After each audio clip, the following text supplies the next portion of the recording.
என்ன ஊட்டிட்டு இருக்கிற போட்டு? பணியாரம் செய்ய போகிறேன். இனிப்பு பணியாரம். இனிப்பு பணியாரமா?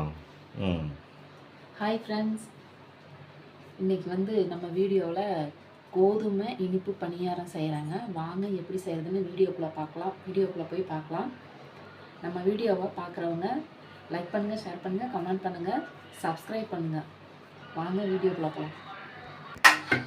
கொண்ட ஒரு தினுசாக இருக்குதே. அது தினசு கொண்ட தினசான கொண்ட, அதனால தினசாக தான் இருக்கும். நல்லா கஷ்டமாக இருக்குதுல்ல, அதனால நல்லா இருக்கு. நல்லா இருக்கா?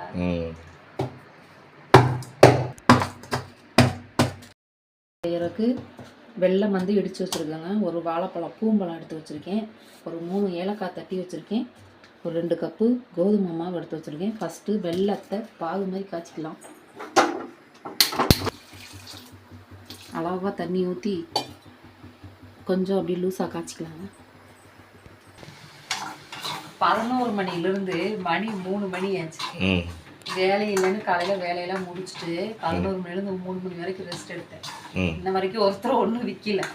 நம்ம ஏதாவது வீடியோ எடுக்கலான்னு எடுத்தோம்னா அப்போத்தான் ஜாதி பூக்காரங்க வருவாங்க, அப்புறம் யாரும் ஆரஞ்சு பழம் வருவாங்க, சக்கரவள்ளி கிழங்குக்காரங்க வருவாங்க, எல்லா வியாபாரிகளும் வருவாங்க. வியாபாரியும் நம்ம வீடியோ எடுக்கல, அவங்க கேட்ச் பண்ணிடுறாங்க.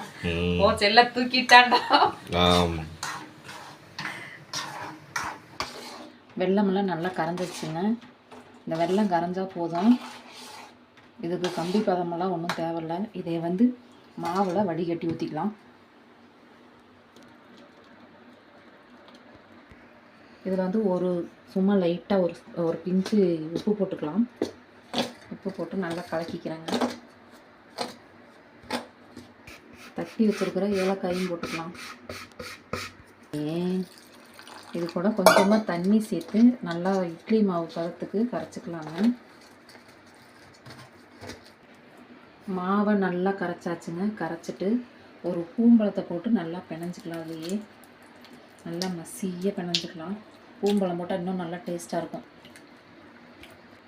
மாவு நல்லா கரைச்சாச்சு. அது பற்ற வச்சுக்கோங்க.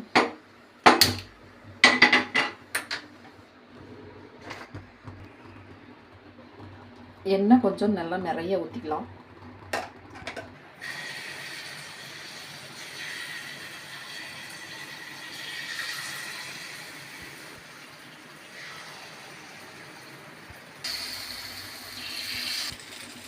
Close the door.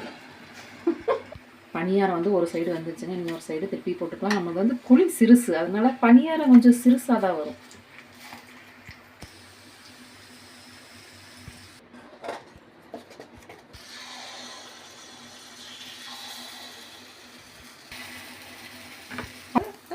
First round போட்டு 2வது ரவுண்டு எடுக்கலாங்க. இந்த பணியாரம் எடுக்கிறது இருக்குது, அது ஒரு பெரிய கலை. நம்ம பிஞ்சுக்காமல் வரணும்னு நினைப்போம், ஆனால் அது பிஞ்சிடும். ஒரு சுமாராக வருமானு நினைப்போம், ஆனால் அப்போத்தான் சூப்பராக வரும். நம்ம மானத்தை கெடுத்து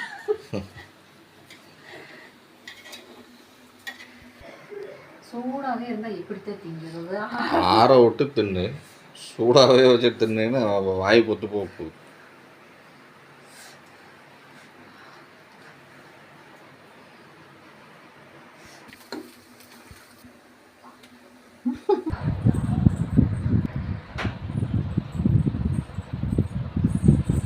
பணியாரம் ரெடி.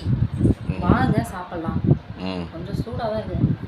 சூடாக இருந்தால் அப்புறம் சூடாகத்தே இருக்கும். சூடாக இருக்குதாம்மா. நல்லா இருக்கா? வீடியோ பிடிச்சிருந்தா லைக் பண்ணுங்கள், ஷேர் பண்ணுங்கள், கமெண்ட் பண்ணுங்கள், சப்ஸ்கிரைப் பண்ணுங்கள், கொஞ்சம் சப்போர்ட் பண்ணுங்கள். இது மாதிரி நீங்களும்